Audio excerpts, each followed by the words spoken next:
au mois de juillet, l'ICP avait lancé un appel à candidature pour le recrutement des formateurs et formatrices qui vont assurer la formation FIP et STEP. Et de là, nous avions eu beaucoup de candidatures, que ce soit pour les anciennes villes du projet PADMP, mais que ce soit pour les nouvelles villes.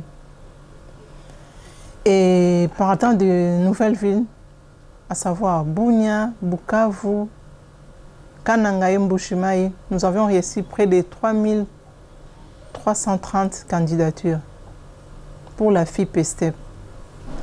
Et pour les anciennes villes, où les projets PADMP, mais les projets précurseurs au projet Transform avaient déjà œuvré, nous avions eu près de 200 candidatures.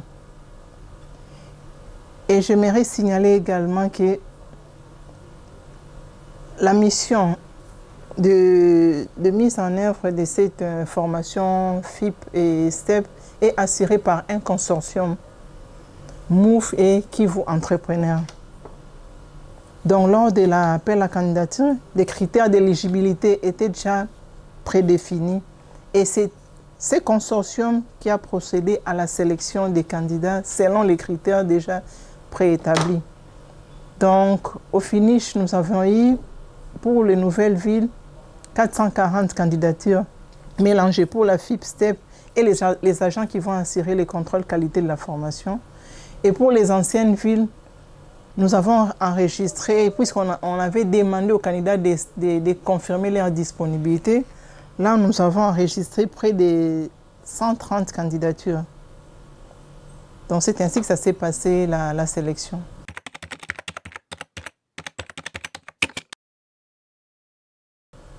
Premièrement, ces formateurs doivent commencer un parcours de formation, la formation des formateurs qui doit débuter à la fin de ce mois. Et comment ces formations vont se passer? C'est sous forme des ateliers où les maîtres formateurs vont les former théoriquement, la première partie. Et la deuxième partie, les candidats formateurs doivent mettre en pratique ces enseignements qu'ils ont reçus.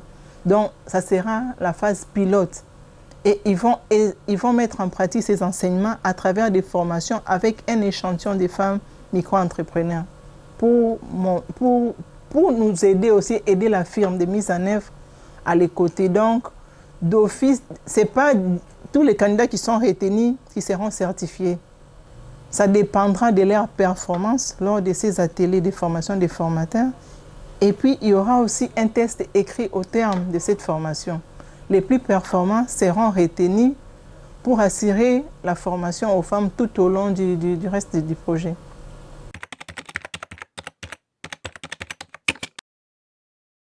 Il y a eu une mission préalable de sensibilisation et d'identification et d'enregistrement des femmes micro-entrepreneurs œuvrant dans les 3 secteurs du projet Transform.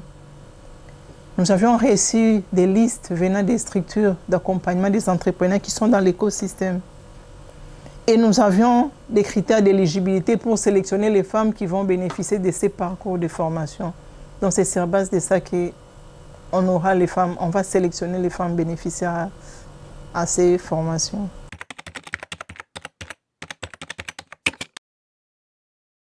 On commence d'abord par la formation des formateurs, pour former les formateurs qui vont former les femmes, qui vont bénéficier des formations théoriques et qui doivent aussi pratiquer lors de ces formations. Ils doivent pratiquer puisqu'ils seront cotés. Les plus performants seront retenus pour dispenser les formations aux femmes. Quant aux formations qui concernent les bénéficiaires, les femmes seront réparties en cohortes.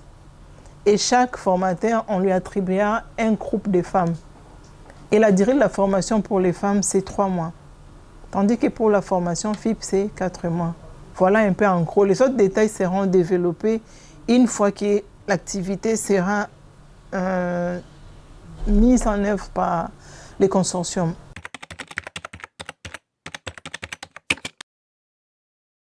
Dans le monde entrepreneurial, c'est genre la formation FIP et STEP sont des formations qui aident les entrepreneurs à développer un esprit entrepreneurial. Partant de la formation FIP et dans ces cas précis, comme ça concerne spécifiquement les femmes micro-entrepreneurs, C'est une formation qui va les aider à surpasser beaucoup d'obstacles dont elles font face. Vous comprendrez avec moi que les femmes entrepreneurs font face à beaucoup de contraintes. Elles sont mères de famille, elles doivent gérer leurs entreprises et gérer leurs entreprises, il y a beaucoup de défis. Elles doivent connaître comment gérer les comptes. Donc, il y a beaucoup d'obstacles. Et grâce à cette formation, on va leur inculquer l'esprit entrepreneurial, comment surpasser ces obstacles, comment éviter les statu quo, comment il faut aller toujours de l'avant et comment améliorer aussi leur performance commerciale. Et c'est pareil aussi un peu avec la formation STEP, on inculque toujours l'esprit entrepreneurial, bien que le public cible est différent avec la formation FIP. Notre public cible sont les femmes micro-entrepreneurs, tandis que pour la formation STEP, le public cible, ce sont les nouvelles entreprises. Je dis nouvelles entreprises, mais ce sont les entreprises existantes, mais qui sont encore en phase de croissance, si je pourrais les résumer comme ça. Transforme pour la prospérité.